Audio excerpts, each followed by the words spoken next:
¿Qué es una historia? Es un relato narrativo de un evento o una secuencia de eventos. Puede ser verdad o ficción, pero una historia siempre tiene un elemento verdadero central, ya sea de ficción o no. Soy Julio Acuña, formador, autor integral de historietas de acá del sur de Chile. Y bueno, hoy día ya vamos a tocar netamente el tema de la historia.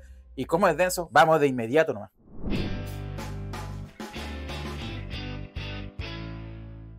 Y empezamos el por qué contamos historias. Contamos historias porque al final y al cabo, las vidas humanas merecen contarse. No es el trabajo de un artista darle al público lo que el público quiere. El trabajo de un artista es darle al público lo que necesita. Si el público supiera lo que necesita, entonces sería el artista. Todas las penas pueden soportarse si las ponemos en una historia o contamos una historia sobre ellas. El modo más sencillo de asegurarse de que criamos a niños cultos es enseñarles a leer y enseñarles que la lectura es una actividad agradable. Y eso significa, como mínimo, buscar libros que puedan disfrutar, darles acceso a esos libros y dejar que los lean. El poder de la imaginación nos hace reír y llorar, nos pone fuera de juego, nos acecha como un tigre y nos abraza como un ángel. Escribe acerca de lo que realmente te interesa, sean cosas reales o imaginarias y nada más. Observa que esto significa que si estás interesado solamente en escribir, nunca serás un escritor, ya que no tendrás nada por lo cual escribir. ¿Y para qué contamos historias? Para recordar las tradiciones e identidad de los pueblos, como por ejemplo los mitos y las leyendas, como instructivos morales y espirituales para guiar a las personas, como el caso de la Biblia, para divertirse, como cómics, mangas, incluso películas, para informar, para inspirar y muchas veces movilizarnos a actuar. En los informativos, bueno, tenemos las noticias, redes sociales. Inspirar y motivarnos a actuar pueden entrar novelas como El Señor de los Anillos o Harry Potter. También leemos para sentirnos que no estamos completamente solos. Frase acuñada por Anthony Hopkins para la película Tierra de Sombras, es donde él interpretaba al profesor C.C. Lewis. También leemos para encontrar consuelo. Y todas estas cosas, si se van dando cuenta, van cumpliendo ciertos objetivos.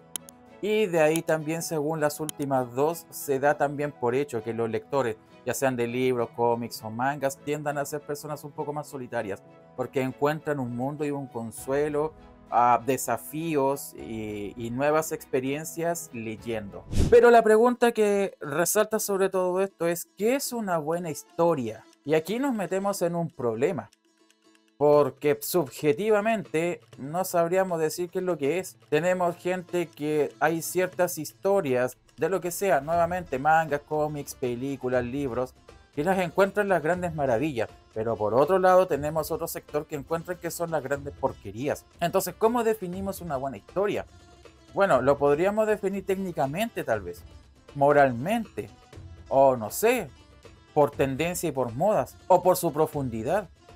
Pero aquí me voy a estacionar y voy a dar vuelta un poco el concepto para analizar mejor qué es un mal lector. Número 1, los que leen solamente noticias, o sea, hechos. Modernamente hablando, los lectores de encabezados de redes sociales. Les importa solamente lo que pasa y lo que eso trae.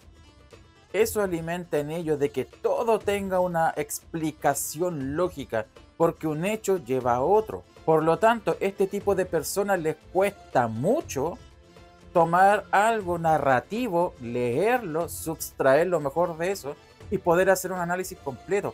Ya sea, insisto, película, anime, cómic, banda de cine, lo que sea. Y se centran solamente en hechos. Es lo que un poco se ha llamado ahora el fenómeno de la nolanización, en la cual todo tiene que ser explicado. Y ahí, claro, se generan malos lectores, porque no, es difícil que ellos les den una segunda lectura si hay un tema lógico que lo esté deteniendo constantemente. Y de hecho, por eso muchas veces películas o animes o cómics que no son malos, ellos los encuentran que son horribles. Por lo tanto, ahí entran incluso con problemas de gustos. Y de ahí a que venga que hay películas que son maravillosamente obras maestras, pero ellos no las pueden apreciar porque les viven encontrando los errores. Y películas, género y grandes películas tienden a ser reducidas a nada por ellos. Por lo tanto, un mal lector también no tiende a hacer la diferencia entre una buena o una mala, por lo mismo, no puede. Muchas veces, ojalá que estos vayan siendo hechos que van pasando rápido, ojalá incluso hasta sin diálogos, o con la menos cantidad de hechos posible para llegar rápidamente a una solución. Y eso, para mayor información, les recomiendo el libro La experiencia de leer de C.S. Lewis, donde él abarca este tema de cómo poder nosotros sobrellevar unas buenas lecturas. Ojo, se los recomiendo también a profesores que hagan castellano, o como les digan ahora, para que lo puedan echar un vistazo y forjar buenos lectores, porque ese libro da muy buenas claves. Dicho sea esto, escribas lo que tú escribas, ya sea que esté bien hecho o mal hecho, vas a tener legiones de gente que van a amar lo que tú estás haciendo y vas a tener legiones de gente que va a odiar lo que tú estás haciendo. Por lo tanto, quédate solamente con los que aman lo que estás haciendo. No pelees con el resto. Pero técnicamente, ¿cómo se escribe todo esto? Bueno, ahora vamos para allá. Toda historia tiene una estructura y esto tiene que ver con la presentación de los personajes y las situaciones, que es la introducción, el cómo se va desarrollando todo esto, que es el nudo, y obviamente al desenlace de todo esto. Esta estructura también tiene elementos de narración. Tenemos narradores y que por lo general se ocupan dos: el primero y tercera persona. El primero, que es el narrador de primera persona, todos los hechos se cuentan según lo que va pensando y analizando el personaje. O sea, desde su punto de vista. Es básicamente yo contando la historia. Y yo caminaba y me encontré con una moneda, y una moneda vino una persona en la cual yo vi en sus ojos que tenía la intención de robármela y me la robó. Ejemplo. Y el narrador de tercera persona es cuando se cuentan los hechos desde afuera, porque él se encuentra fuera de la historia. El mismo ejemplo. Julio iba caminando, se encontró una moneda, miró para todos lados y vio que alguien se la quería robar. Y sin darse cuenta, a Julio le robaron su moneda. Esa es la diferencia. Tenemos la acción. Es todo lo que se está contando en el texto. Y esto es a lo que se le llama trama. No, yo sé que no tiene nada que ver con el meme que da vuelta por internet. No, es lo que va sucediendo a través del tiempo y el espacio que creaste. Tenemos los personajes. Son todos aquellos que son ficticios o reales y que van protagonizando la historia. Netamente no tienen que ser personas, pueden ser animales o pueden ser objetos, seres imaginarios. Y dependiendo del rol que tenga cada uno, se va dividiendo en tres. El protagonista, que obviamente es el héroe, el jovencito de la película, como le dijéramos acá en Chile. El acompañante o personaje secundario, que son todos los que los van rodeando alrededor. Y obviamente el antagonista, aquel que se opone a las cosas que quiere hacer el protagonista principal. Julio, ¿existen obras donde no haya protagonista principal? Sí, Akira. Ahí no tienes personaje principal.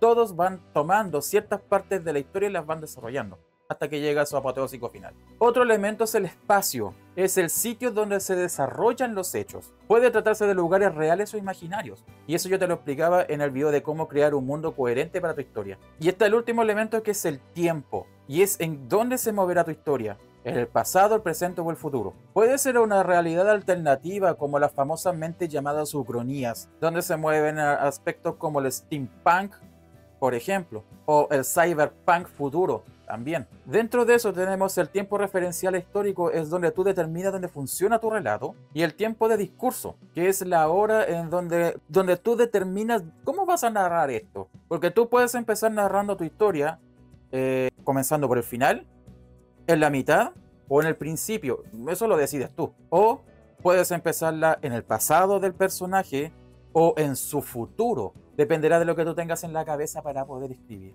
Y este fue el repaso de la parte técnica. ¿Se dan cuenta ahora por qué tuve que hacer la cantidad de videos que hice en creando un proyecto de historieta para llegar hasta aquí? El capítulo 0 fue la introducción de la obra, donde todo comienza con una ilusión. El capítulo 1 fue para todos aquellos que tenían algo inconcluso o que tal vez en su momento no le había dado los resultados que ellos esperaban. El segundo habló del poder de las influencias para los creativos. El tercero habló del futuro brillante, futuro que puede tener la historieta latinoamericana. El cuarto, hablamos de la historia de la historieta a nivel mundial. En otras palabras, el anterior hablaba del futuro y este nuevo hablaba del pasado. En el quinto, nos preguntábamos si es que acaso el trabajo vencía el talento o viceversa. En el sexto, hablamos sobre la vocación, porque es muy importante para todo esto. Y luego de ahí, en el séptimo, que todo empieza con una idea y cómo debes llevarlo a una Biblia. Y el octavo, cómo hacer un mundo coherente para tu historia. Por lo tanto, con todo esto, tú ya puedes empezar a crear tu historia con confianza. Mira, si tú me preguntaras a mí, Julio, ¿cómo hacer una historia? Y yo solamente empiezo por esta parte, no, mira la historia de aquí, lo más probable es que termines más confundido. Pero del solo hecho de nombrarte que primero hicieras una Biblia y luego establecieras un mundo, ya hasta ahora, pum, debería estar todo más clarificado. Sí, estamos claros que no va a ser al 100%, pero ya tienes el 50% del camino recorrido con esta información. Ahora, también aconsejo a todos de que ojalá pudiesen tomar también un curso de escritura creativa. Hay veces en que los colegios, en talleres, los liceos, hay veces en que puede haber talleres en tu ciudad, en tu comunidad.